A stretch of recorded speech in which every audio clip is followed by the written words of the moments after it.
Hola, here to do a general reading, guys. Today we're asking the question, no communication, what will happen over the next month?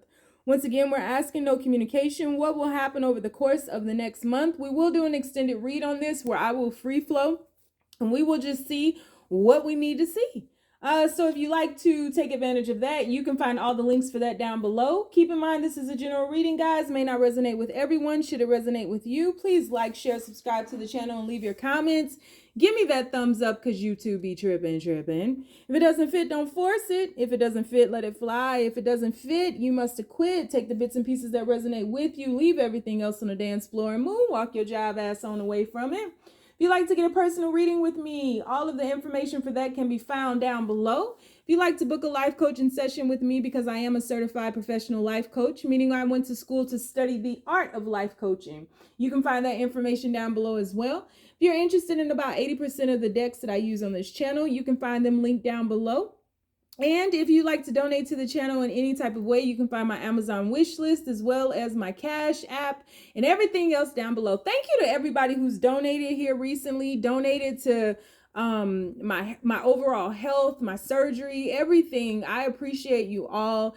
And just donating your energy, following me on Facebook, following me on Instagram and on TikTok. I really appreciate all the energy that you all devote to the channel and to the Braveheart tribe. It's you who are the real MVP. So on the count of three, we're going to take our deep breath. 1, 2, 3. Let's get into it. So universe, it's no communication. What will transpire? What will happen over the course of the next month, universe? No communication. What will happen over the next month, universe? Please keep these messages as simple as possible. We have first card out. Try me. Ain't nobody got time for that. Ain't nobody got time for that. Universe. Listen, at least not us. Grass is greener. What will happen over the course of the next month, universe?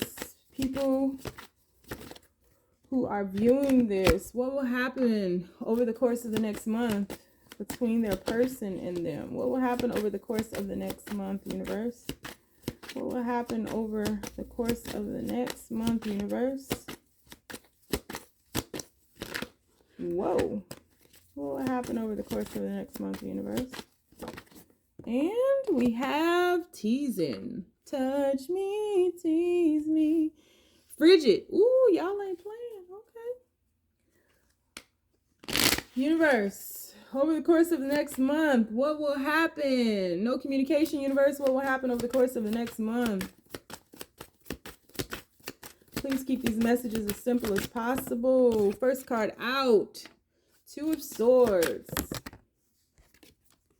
You have the Devil. Ooh. 2 of Wands. What will happen over the course of the next month? No communication, universe. What will happen over the course of the next month? And we have the Hermit. Okay. Bottom of the deck, we have the 8 of Wands. So over the course of the next month, no communication, what will happen? I feel as though you all are standing your ground. A lot of you all are shifting through the healing process right now, which I'm getting a lot of. I just did several readings on TikTok, and a lot of it was talking about getting your mojo back, and this is really no different. Many of you are thinking about everything and really looking at things. Hindsight is always 20/20. Looking at things without the rose-colored glasses, seeing them as very clear and not making excuses for this person, holding yourself accountable, but holding this person accountable as well, and standing your ground, because many of you all may have been gaslit, right? You might have been gaslighted to where, the things that you were bringing to people's attention, the things that you were, that were bothering you, the things that were keeping you in a state of suspension, the unclear dynamic between you all just caused a lot of chaos, and it wreaked havoc on your mind. You stayed around thinking that this was your person, thinking that, you could go out and you could meet other people, but nobody would match up to this person. Your person was never really committed in this situation. Your person was somebody who I feel as though your person made excuses as to why they would not commit to you, as to why they would not take this connection seriously. Your person had some type of commitment issues, dealing with some past traumas from how their parents interacted and how their parents' parents interacted. And so this is really about generational curses that your person did not break. It wasn't that they were unwilling or unable to break them, they just didn't. And so I feel as though your person was very manipulative, but kept you intertwined. Your person didn't want to lose you, but didn't want to commit to you fully either. And so they always did just enough to breadcrumb you and keep you around, because your person knows very well who and what you are to them, but your person did not behave or act in a way in which that honored you. They didn't uphold the sacredness of this. And so I think that you have been very nervous about a lot of things in this connection. I think you've been very nervous, and it's almost heart-wrenching for you to have to really hold them accountable and really get angry. But you're angry. You're angry with yourself. You're angry with what you allowed them to get away with. You're angry for feeling like a doormat, feeling like you just let them walk all over you and you didn't stand up for yourself. And your person kept you, again, in a state of suspension, was very cold to you, was very cutting, would isolate you, would ghost you, and then would keep you at a distance, but again, would give you just enough to keep you around.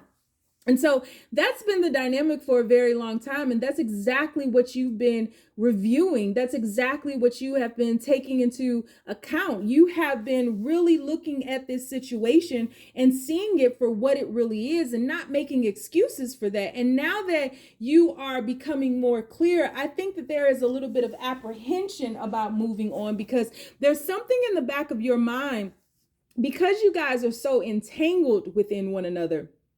There's something in the back of your mind that's keeping you here, that's keeping you hopeful, that has you with this wishful thinking that one day things could change, one day this person could heal, one day they would pull me to them. But I feel like you're being more real with yourself now, and you're not willing to wait around. And so really what's happening over the course of the next month is you are really prioritizing yourself. And not only are you prioritizing yourself, but you're rejuvenating yourself. You're bringing yourself back to life. You are igniting the spark because you're holding yourself accountable, and you're forgiving yourself for all of the actions that you did or didn't take within the situation, for allowing this person to keep you around while mistreating you. You know, it's almost like Stockholm syndrome. Your captor, who was holding you captive, was treating you like shit, but you had the key to get away the entire time. But I feel that, you know, they were very cunning and very good at what they were doing and how they would go about keeping you around. This person can feel that you are shifting away from them. And I think that this is your healing process has taken, and is still in the process. It's taken a very long time. I don't think that this is anything that happened overnight. I think that you are, to this day, still intertwined with this person, still tangled up in this person's energy and their atmosphere.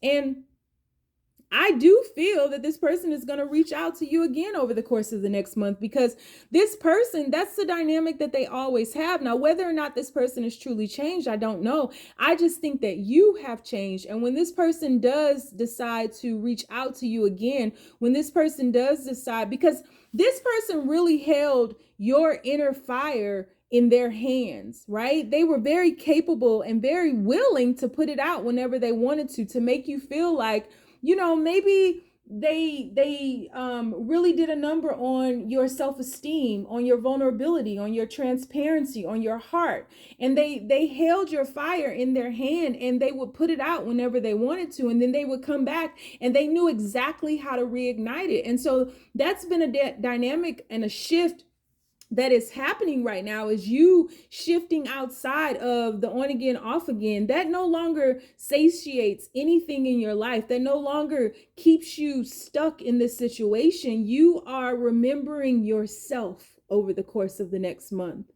And this has taken a very long time, and you still have a ways to go. But the thing about this is you are shifting and you are moving, and you will not respond to them in the way in which you have before. And not only do you have an ignition of the spark within, you have an ignition of all your sparks. You have an ignition of your heart, of your soul, of your creativity, of your beauty. You have called your energy back to you, and little by little, it is rejuvenating you and re-inspiring you to be.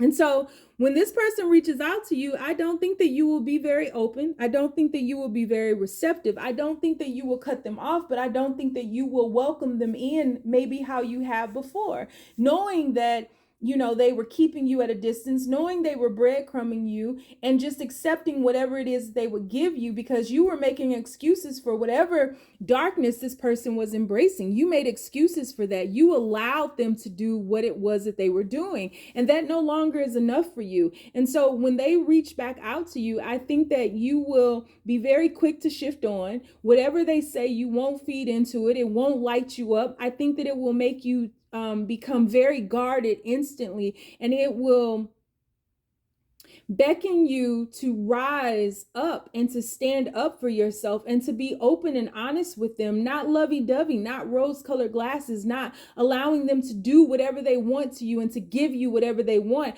I think that you will be very cold in how you respond to them, and you will not feed into whatever, because this person has been an energetic vampire to you. They've sucked the very life out of you. And I think that, you know, you've been very honest with yourself, and looking in the mirror, you may not have felt as beautiful or as handsome or as, you know, creative or as cunning or as quick or sharp. You know, they've drained the life force from you, and they come back around to rejuvenate themselves of that whenever they feel like it, you know. And I think that before, you may have gotten butterflies in your stomach or their back, or maybe this time will be the last time, or maybe this time they'll understand, or maybe this time they'll change. But you're not even hoping for that anymore. You're seeing them as for what they really are. And I think that when they come back around, there's going to be a lot of truth that is spoken here, in that you will let this person know, hey, I see you for who you were, and how dare you? How dare you treat me like this? You know, and I don't think that you'll do it in an ugly or nasty way. I think you will do it in a very honest, complete, whole way, in which you express to them that you did not deserve this, and you know your worth, and you will not accept anything less than the best from them, period. And I think that that will really start a dynamic of a shift within them, because you all are no longer vibrating on the same level, and you held yourself in a space for a very long time that you had outgrown. I put a D on it. You had outgrown because you put all your money, you were betting on this person. You just knew that this was your person. And now you're slowly but surely opening yourself up to the possibility that maybe it's not. And some of you all have resigned to, or resolved to know that, yeah, this is my person, but that doesn't mean that we're meant to be together. And I think it's time for me to move on, because I no longer want to suffer. That's not my lot in life, and I can't fix them, and I can't do this for them. And I don't want to be stagnant. So it's time for me to move. So that's what you're going to do. I knew it. This person is going to reach out to you. This person is going to send a message out to you, hoping to get a response back. That boomerang. Hoping to get a response back. And you are closing this cycle of on again, off again. Toodaloo, motherfuckers. I'm out of here. Toohoo. Yoo-hoo. Bye. Who got time? Who got time to keep playing? And it's on again, off again. Who got time to keep playing with my emotions, with my heart? You have drained me. I no longer can do this. You done did whatever you wanted to do with whoever you wanted to do it with, always knowing that I was there. What happens when I'm no longer there? I no longer want to be there when you are ready to come back from whomever or wherever you've been. I don't want to do that no more. It's time. It's a new day, and it's time for some new things. And so your person is thinking about how they can come back around, how they can manipulate you, how they can get you to feed into their bullshit, not knowing that doesn't work anymore. It doesn't work now. So imagine when they get the courage to actually do it. It really ain't gonna work then. It's a new day. It's a new dawn. This person, it's time for them to grow up and face all this shadow work, because you are untangling this entanglement. You're done. And it's time to move. And so it is. So we are going to take a deeper dive into the extended. I'm going to just free flow. I don't know what I'm going to ask right now. I definitely want to clarify all of these cards, and I want to see what your person's next actions are going to be, and if they will mature. So if you want to follow me over to the extended, the link is down below. If you don't want to, you ain't got to. You can follow me on TikTok. I have 2 channels on TikTok now, Mystic Butterfly and also the Red Pill Pusher. Mystic Butterfly, I don't know what that's going to become right now. It's kind of motivational, inspirational, life coaching stuff. It could change, don't know. And the Red Pill Pusher is tarot. And you can follow me on Instagram. The name is the Red Pill Pusher with 2 H's in the push. And on Facebook, I have a group called the Braveheart Experience. You don't want to follow me nowhere because you know my ass is lost too. You sure ain't gotta. Just stay down, y'all. It's a marathon.